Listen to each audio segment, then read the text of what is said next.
Assalamualaikum warahmatullahi wabarakatuh. Kami dari kelompok 1 yang beranggotakan Indri Nur Agni Awaliyah, Rahma Safira, Yola Rusni Anggraini, dan Zain Zirli Rosa. Kali ini kami akan mempresentasikan materi yang membahas fungsi sensor pengalaman manusia. Selanjutnya materi akan dibacakan oleh pemateri. Selamat menyimak.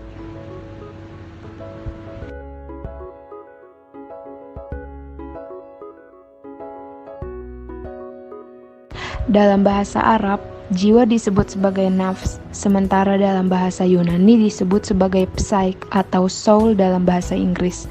Jiwa ini merupakan salah satu unsur non-materi yang juga ikut menyusun seorang individu dan menjadi pembeda antara manusia dengan makhluk hidup lainnya.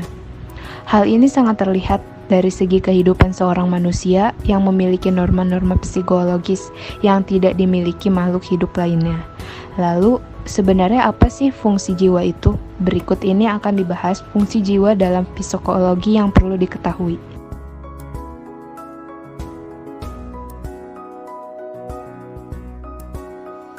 Fungsi jiwa dalam psikologi yang pertama itu sebagai sumber kehidupan.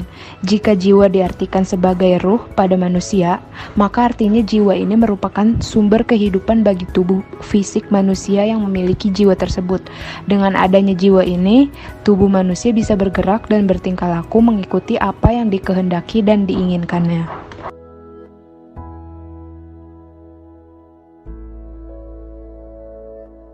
Yang kedua yaitu mengatur unsur rasional dan irasional. Fungsi jiwa dalam psikologi dalam konsep kesadaran manusia bisa menjelma dalam bentuk unsur rasional dan irasional.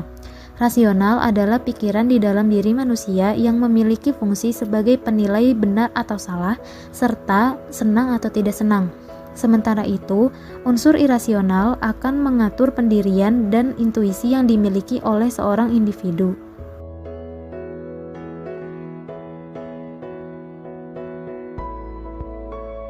Yang ketiga yaitu memberi kehendak pada manusia. Kehendak merupakan suatu keadaan psikologis yang muncul dan mendorong manusia untuk melakukan sesuatu, di mana kehendak ini muncul sebagai cerminan dari jiwa kita. Hal ini sesuai dengan pendapat Plato, bahwa jiwa merupakan sesuatu yang imaterial, abstrak, dan sudah ada sejak dulu sebelum alam praterisoris. Kemudian, jiwa bersarang di tubuh manusia dan mengambil lokasi, salah satunya di dada manusia, dan membuatnya bisa berani dan berjiwa kesatria.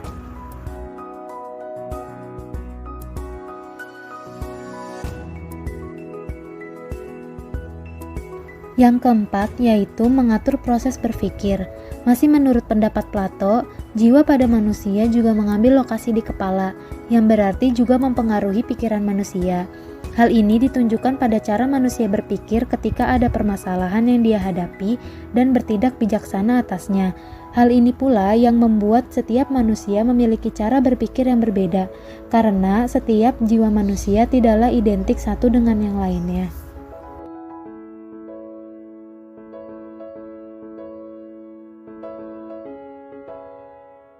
Lima, memberi perasaan pada manusia. Selain berlokasi di kepala dan di dada, menurut Plato, jiwa manusia juga terletak di perut, berupa perasaan. Artinya, jiwa manusia juga berfungsi untuk mengendalikan perasaannya, apakah dia rendah hati, tidak sombong, dan lain sebagainya. Yang keenam, mengatur kesadaran sebagai manusia. Ketiga unsur jiwa yang disebutkan Plato, yaitu pikiran, kehendak, dan perasaan, merupakan dasar dari segala aktivitas manusia. Ketiga unsur ini tidak dapat dipisahkan. Dengan kesadaran sebagai manusia, inilah manusia bisa selalu menentukan sendiri bentuk aktivitas dan tingkah laku yang diwujudkannya dalam hidupnya.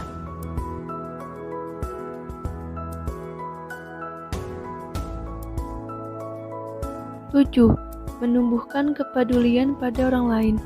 Fungsi jiwa dalam psikologi selanjutnya memberi perasaan empati atau kepedulian terhadap lingkungan di sekitarnya. Misalnya, ada seseorang yang merasa acuh tak acuh kepada lingkungannya, atau ada orang lain yang merasa sangat peduli dan wajib berperan untuk lingkungannya. Seseorang yang sangat tebal perasaannya terhadap lingkungan disebut seorang altruis. sedangkan orang yang memusatkan perasaan pada dirinya sendiri disebut egois.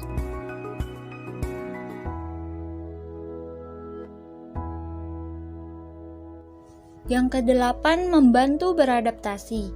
Seorang manusia dengan seluruh aspek kesadarannya yang dipengaruhi oleh jiwanya akan menentukan mudah atau sulit dalam beradaptasi.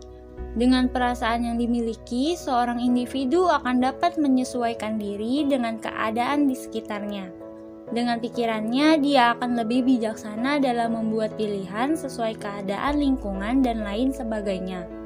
Bagaimanapun cara kita beradaptasi akan melibatkan pikiran, perasaan, dan tingkah laku kita terhadap lingkungan di sekitar kita.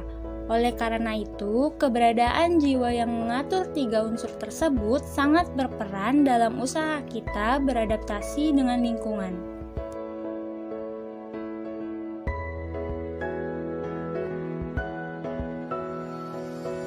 Yang kesembilan, membuat perbedaan dengan makhluk lainnya. Dengan adanya jiwa, manusia menjadi berbeda dengan makhluk hidup lainnya.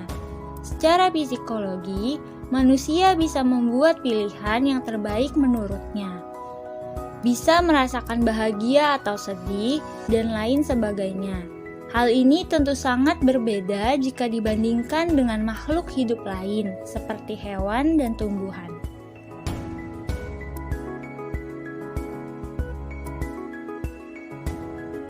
Yang ke-10, memberi rasa perih kemanusiaan. Seorang manusia yang memiliki jiwa akan memiliki rasa ketuhanan, di mana dia menyadari tugasnya sebagai hamba Tuhan yang memiliki tugas, kewajiban, dan takdir yang diatur oleh Tuhan. Hal ini pula yang bisa menciptakan rasa perih kemanusiaan antar manusia dan merasa setara dengan makhluk lainnya, sebagai makhluk ciptaan Tuhan. Tentu secara psikologis, hal ini akan mempengaruhi perilaku dan pikiran kita dalam kehidupan sehari-hari.